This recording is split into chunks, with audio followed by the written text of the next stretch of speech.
Hello and very good evening to my dear students and all the viewers of my channel. मैं आप सबके तहे दिल से शुक्रगुजार हूँ। आपकी धन्यवाद, आपका हार्दिक अभिनंदन करती हूँ कि आप सब ने मुझे इतना प्यार दिया। आज हम क्लास 10 के सामाजिक विज्ञान का लेसन नंबर 7 स्विक्स में से जो लोकतांत्रिक राजनीति है उसका करेंगे। इसके हमने सभी मैक्सिमम जितने भी एक एक नंबर वाले क्वेश्चन बन सकते हैं उन्हें यहाँ पर उठाने का प्रयास किया है और मुझे पूरी उम्मीद है कि यदि इसमें से पेपर आता है तो यहाँ से क्वेश्चन आएंगे या फिर जो हम डिस्कस करते चले जाएंगे, क्योंकि हम इन क्वेश्चंस के अलावा भी बहुत सारी चीजें डिस्कस करेंगे। तो अभी आपका जो सेट का एग्जाम आने वाला है 1-2 दिन में, जो फाइनल एग्जाम आने वाले हैं और आने वाले टाइम में जो आगे बच्चे 10th करेंगे उनके भी ये लेसन बहुत ज्यादा काम आने वाला है। तो चलिए बढ़ते हैं। क्वेश्चन नंबर 1, उस प्रक्रिया को क्या कहते हैं जिसमें लोकतंत्र के निर्णय एक सही प्रक्रिया के अनुसार लिए जाते हैं, कायदे कानून के अनुसार लिए जाते हैं, उसे कहते हैं पारदर्शिता। इंग्लिश में इसे ट्रांसपेरेंसी कहते हैं। ट्रांसपेरेंसी मतलब किस नियम के तहत, किस कायदे कानून के तहत कोई फैसला सरकार में लिया जाता है और इसके बारे में जनता को बताया जाता है, तो उसे हम पारदर्शिता कहते हैं। क्वेश्चन नंबर 2 है, किन शब्दों से शब्द डेमोक्रेसी निकला है? तो ये लैटिन भाषा के शब्द डिमोस और क्रेटिया, डिमोस एंड क्रेटिया से लिया गया है।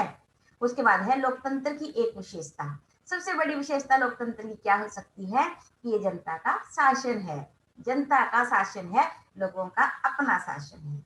उसके बाद क्वेश्चन है क्वेश्चन नंबर 4, ब्राजील में 20% लोगों का कुल राष्ट्रीय आय में कितने हिस्से पर कब्जा है? 20% लोग जो कि अमीर हैं ब्राजील के अंदर, उनका राष्ट्रीय आय में कितने हिस्से पर कब्जा है? 63%।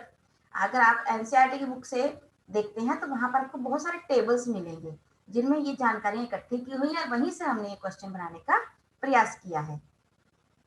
नेक्स्ट क्वेश्चन है, किस देश के 75% लोगों का मानना है कि वोट का असर पड़ता है? इसका सही आंसर है नेपाल। उसके बाद हमारा नेक्स्ट क्वेश्चन जो है वो भी कुछ इसी से रिलेटेड है, इसी प्रकार से उसको भी तैयार किया गया है कि सबसे अधिक किस देश के लोगों का मानना है कि वोट का असर पड़ता है? उसका भी सही आंसर क्या है? नेपाल है। सबसे कम किस देश के लोगों का मानना है कि वोट का असर पड़ता है? पाकिस्तान का। उसका सही आंसर है पाकिस्तान, क्योंकि वहां पर सिर्फ 50% लोगों का ये मानना है कि हाँ वोट का असर पड़ता है, सरकारें बनती हैं।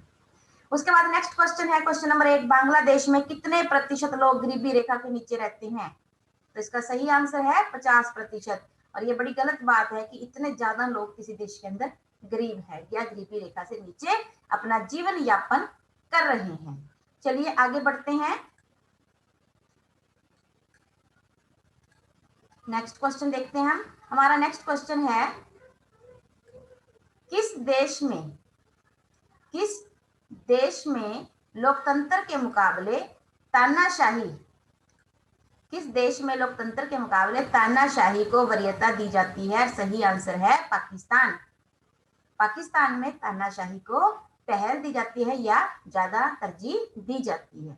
क्वेश्चन नंबर 10, लोकतंत्र एक बेहतर शासन व्यवस्था है, क्यों या कैसे? यह नागरिकों में समानता बढ़ाती है, ये व्यक्ति की गरिमा को बढ़ाता है, इसलिए लोकतंत्र एक बेहतर शासन व्यवस्था है। नेक्स्ट क्वेश्चन है क्वेश्चन नंबर 11, लोकतंत्र किस बात में अन्य शासनों से बेहतर है? क्योंकि यह एक वैध शासन है, ये कम कुशल हो सकता है, ये सुस्त हो सकता है, फिर भी ये लोगों का अपना शासन है, लोगों ने इसे खुद चुना है, इसीलिए ये वैध है। नन्नों का कौन सा कार्ड गुम हो गया है? उसका राशन कार्ड गुम हो गया है।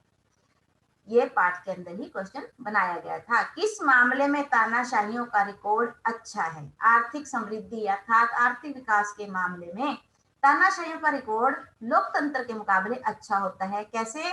क्योंकि यहाँ पर फैसले तेजी से लिए जाते हैं।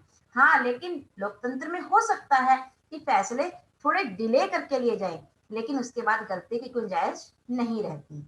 लोकतांत्रिक व्यवस्थाओं से किस बात की उम्मीद रखना अधिक तर्कसंगत है? किस बात की हम उम्मीद कर सकते हैं कि हाँ लोकतंत्र में ये तानाशाहियों से अच्छी है, वो है आर्थिक असमानता को कम करने की। इसका क्या मतलब हुआ बच्चे? इसका मतलब है कि आर्थिक असमानता का जो गैप है, अर्थात कोई बहुत ज्यादा अमीर है या कोई बहुत गरीब है, या बिल्कुल थोड़े से लोग अमीर हैं और बाकी सब गरीब हैं, जो ये गैप आ जाता है आर्थिक असमानता, इसको यदि कोई कम कर सकता है तो वो हमारी लोकतांत्रिक व्यवस्थाएं ही कर सकती हैं, क्योंकि लोकतांत्रिक व्यवस्थाओं को चलाने वाला और बनाने वाला कोई है तो वो हमारे देश की जनता ही है। उसके बाद है लोकतांत्रिक व्यवस्था किस पर आधारित होती है? राजनीतिक समानता पर। यहाँ पर राजनीति में खड़े होने के लिए, चुनाव लड़ने के लिए, वोट देने के लिए जो सभी को समानताएं मिलती हैं, अवसर प्राप्त होते हैं, वो राजनीतिक समानता कहलाते हैं। लोकतंत्र में पारदर्शिता, ये एक वही क्वेश्चन है, लेकिन यहाँ पर हम इसको थोड़ा सा और डिटेल में समझते हैं। लोकतंत्र में निर्णय लेने के लिए कुछ नियम होते हैं। प्रत्येक व्यक्ति, चाहे वो सरकार में हो या सरकार से बाहर हो, उसे ये जानने का अधिकार है कि किस मामले में क्या निर्णय लिया गया है और कैसे लिया गया है। जब वो ये जान सकता है, इसका मतलब लोकतंत्र जो है वो पारदर्शी है, और यही खूबी हमारे लोकतंत्र को पारदर्शिता प्रदान करती है। बढ़ते हैं आगे।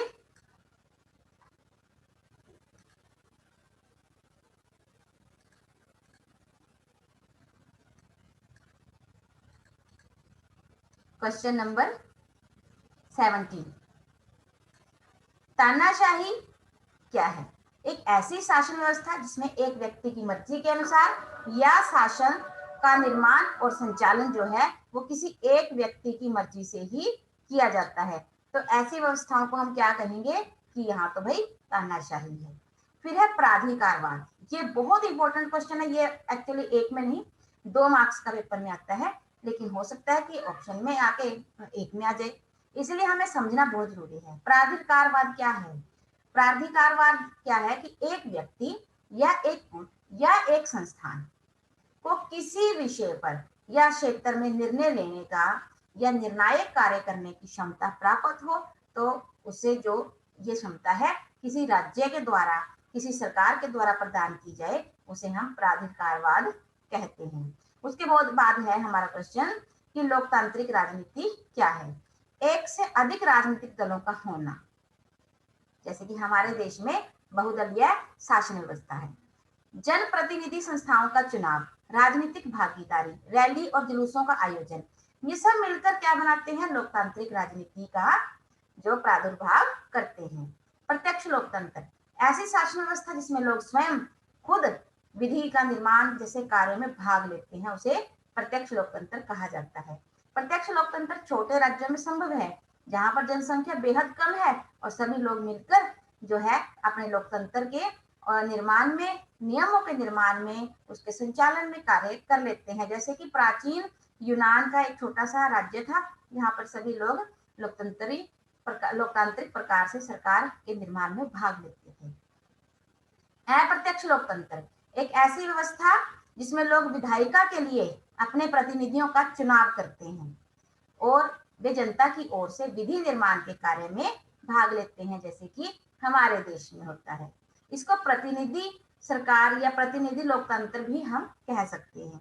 उसके बाद है वैध सरकार, ऐसी सरकार लोगों की अपनी सरकार जिसे लोगों ने वोट के प्रयोग के द्वारा चुना हो, खुद लोगों ने वोट डालकर खुद लोगों ने जिस सरकार को चुना हो, ऐसी सरकार को हम वैध सरकार कहेंगे। फिर है विश्व के अधिकांश देशों में कौन सी शासन प्रणाली पाई जाती है? और इसका सही आंसर है लोकतंत्र।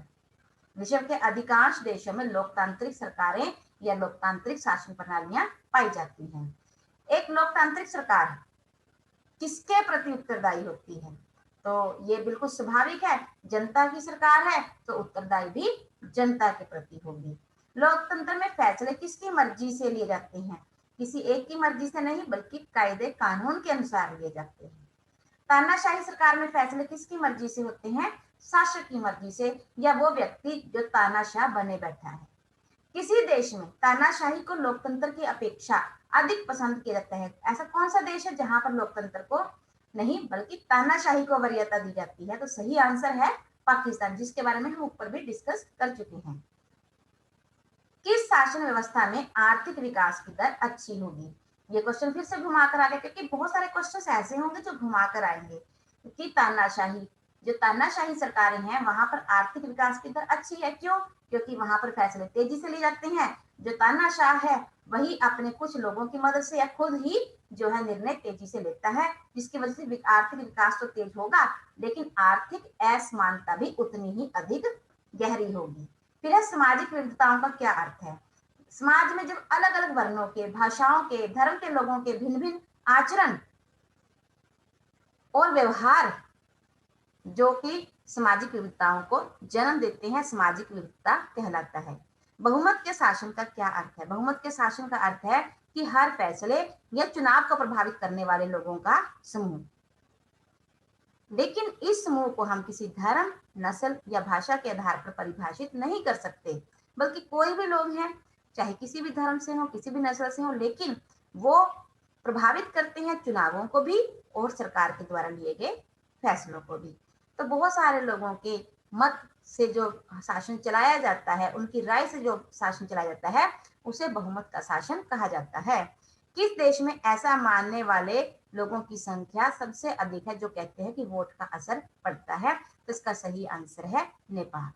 आई होप कि आपको ये वीडियो अवश्य पसंद आया होगा।